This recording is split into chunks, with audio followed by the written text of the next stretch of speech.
আমাদের স্টুডেন্টরা জিন্স পরে আসছে, টি শার্ট পরে আসছে, আলখেল্লা পরে আসছে। রাজনৈতিক চর্চার যে সুযোগটা থেকে ইসলামপন্থীদেরকে চরমভাবে বৈষম্যমূলক ভাবে তাদেরকে দমন করা হয়েছে। মামুন ভাই একটা ছোট্ট প্রশ্ন কি করতে পারি? যে ধরেন আপনি যে, আমি কথাগুলো শেষ করি। আচ্ছা ঠিক আছে কোনো অসুবিধা নাই। দ্বিতীয় বিষয় যেটা ম্যাডাম বললেন যে এই যে পোশাকের যে বিষয়, আমি কিন্তু পোশাকের যে বিষয়টা বলেছি সেখানে আমি সুনির্দিষ্টভাবে একটা কথা বলেছি, সেটা হলো এই, উনি মনে হয় কোনো পাবলিক বিশ্ববিদ্যালয়ে পড়াশোনা করেননি বা যাওয়ার সুযোগ হয়নি, তাই উনি সেটা জানেন না। যাদের দাড়ি টুপি আছে, যারা ইসলামী আকীদা মানছেন সংস্কৃতিগত ভাবে, তাদেরকে স্পেস কম দেওয়া হচ্ছে, যার জন্য নিজেকে সংখ্যালঘু বলছেন। আপনার মতামত একটু শুনতে চাই। যাক, শেষ পর্যন্ত ফ্লোরটা পেলাম। আমি তো ভেবেছি আমি আর কথা বলার সুযোগই পাবো না। আমি শুরু থেকে শুরু করি। প্র্যাকটিসিং মুসলিম উনি বলেছেন, ওনাকে উনি আইডেন্টিফাই করেছেন। আমিও আমাকে প্র্যাকটিসিং মুসলিম হিসাবে আইডেন্টিফাই করি। আমাদের দেশে উনি পোশাকের রেফারেন্স দিয়েছেন। আমাদের দেশে আমি এরকম অনেক তথাকথিত ধর্মীয় লোককে চিনি, তারা শুধু দাড়ি টুপি না, তারা আরব দেশের যে পোশাকটা, যেটা ওই আবহাওয়ার জন্য মানানসই, ওনারা বাংলাদেশে পড়েন দেখানোর জন্য যে ওরা কত ধার্মিক। এরকম প্রচুর লোককে আমি চিনি যে তারা সারা জীবনে বেতন পেলে যে টাকা হতো, মনে করেন যে সারা জীবনে উনি বেতন পেতেন হয়তো 3 কোটি টাকা, উনি 6 কোটি টাকার বাড়ি কিনে ফেলেছেন। এবং এরকম অসংখ্য উদাহরণ আমি দিতে পারবো। সো পোশাকে আশাকে আলোচনায় নাই গেলাম, আমার মনে হয় সেটাই সেফার। আর উনি ঢাকা বিশ্ববিদ্যালয় বা বুয়েট সম্পর্কে যে মন্তব্যগুলি করেছেন, আমার মনে হয় উনি কোনো পাবলিক বিশ্ববিদ্যালয়ে পড়াশোনা করেননি বা যাওয়ার সুযোগ হয়নি, তাই উনি সেটা জানেন না।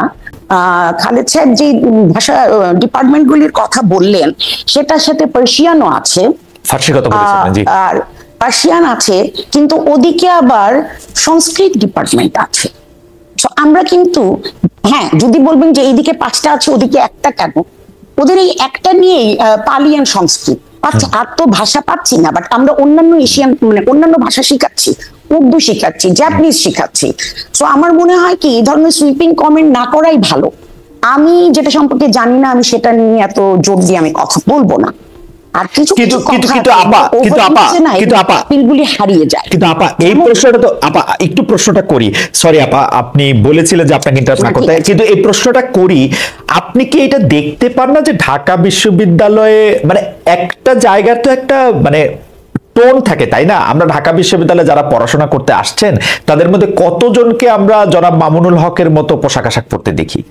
তাদের মধ্যে অনেকেও এই প্র্যাকটিসটা করতে চাইলেও যে তারা অনেকে করতে পারছেন না, সেইটাও কি একটা স্টিগমা তাদের উপর চাপানোর চেষ্টা করা হইতেছে কিনা? মানে যারা ধরেন দাড়ি রাখতে চান, টুপি পরতে চান, পাঞ্জাবি পায়জামা পরতে চান, লম্বা ঢোলা আলখাল্লা জব্বা পরতে চান, সেইটা তাদের উপর আসলে চাপানো হয় কিনা একটা স্টিগমা, যে না তুমি এখানে ফিট ইন করো? এটা না কোনো ইনস্টিটিউশনাল ডিসিশন না, এটা হচ্ছে শিক্ষক টু শিক্ষক ভ্যারি করে। যেমন কিছুদিন আগে সোশ্যাল সায়েন্স ফ্যাকাল্টির একজন শিক্ষকের সম্পর্কে অভিযোগ উঠেছে যে উনি পোশাক আশাক নিয়ে অনেক কথা বলেন। আমি ব্যক্তিগতভাবে আমার বিভাগের কথা বলতে পারি। আমি ইংরেজি বিভাগের শিক্ষক, আপনারা জানেন আমরা ইংরেজি সাহিত্য পড়তে গিয়ে অনেক কিছু পড়ি। আমরা মিথোলজি পড়ি, হিন্দু মিথোলজি, গ্রিক মিথোলজি, অনেক কিছুই পড়ি, কিন্তু সেগুলো প্র্যাকটিস করতে তো কেউ আমাকে বাধ্য করছে না। আমাদের ক্লাসগুলিতে মোটামুটি ছেলে মেয়ের রেশিও 50-50 না হলেও কাছাকাছি। তো যেসব মেয়েরা আছে, ইদানিং অনেককে দেখা যায় যারা হিজাব পরে। হিজাব পর্দা এক জিনিস না, আমি সেই বিতর্কে যেতে চাই না। আমি তাদেরকে, আমার মতো শিক্ষকেরা, আমরা হয়তো একটু লিবারেল ইংলিশ ডিপার্টমেন্টের শিক্ষকরা, আমরা কখনোই কিন্তু এই ধরনের কিছু নিয়ে আমরা কথাবার্তা বলি না। কারণ একজন কি পোশাক পরবে, কোন ধর্মে বিশ্বাস করবে, এটা তার ব্যক্তিগত ব্যাপার। সে যতক্ষণ না এমন একটা পোশাক পরবে যেটাতে শালীনতার সীমা লঙ্ঘিত হয়, আমি তাকে কেন এটা বলবো? আমাদের স্টুডেন্টরা জিন্স পরে আসছে, টি শার্ট পরে আসছে, আলখেল্লা পরে আসছে, বোরখা পরে আসছে, এবং আপনারা হয়তো জানেন না ইংরেজি বিভাগে এখন প্রচুর মাদ্রাসার ছেলে পড়ে, প্রচুর। মানে একবার আমার ক্লাসে প্রায় 40 জনের মতো স্টুডেন্ট ছিল এবং তার 30-35% ছিল মাদ্রাসা ব্যাকগ্রাউন্ডের। এবং অনেকে শুনলে আরো অবাক হবেন যে ইদানিং আমি বুঝতে পারি আমার অভিজ্ঞতা থেকে যে মাদ্রাসা শিক্ষা তো ইংরেজির উপর অনেক জোর দেওয়া হয়, কারণ ইংরেজি বিভাগে আসা কিন্তু চারটিখানি কথা নয়, আর অনেকের সাথে কম্পিট করে আসে। রাইট। এতে আমি অনেক খুশি যে ওনারা শিক্ষার এবং বিশেষত ইংরেজি শিক্ষার গুরুত্ব বুঝতে পেরেছে। তো তারা কি পড়ে আসলো না আসলো এটা বিচ্ছিন্নভাবে যদি দু একজন শিক্ষক বলে থাকেন অবশ্যই এটা আপত্তিজনক। সেই জায়গায় হলে আমিও আপত্তি করতাম, কারণ আমি কি পড়বো না পড়বো সেটা আমার বিষয়। কিন্তু যখন জিনিসটা বাড়াবাড়ি পর্যায়ে চলে যায়, আমি 2007 সালে হজ করে এসেছি এবং আমি জানি যে হজের সময় মুখের এতটুকু জায়গা ভিজিবল হতে হয়, বাধ্যতামূলক।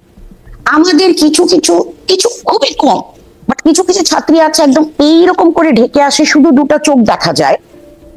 তাদের হাত মোজা পরা থাকে, পা মোজা পরা থাকে, যেটা আমাদের ধর্মের রিকোয়ারমেন্ট বলে আমি কোথাও পড়ি। আমি এগুলো নিয়ে কিছুটা লেখাপড়া করি।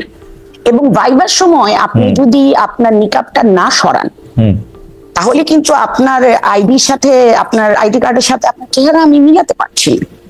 তো এগুলি আমার মনে হয় অপ্রয়োজনীয়।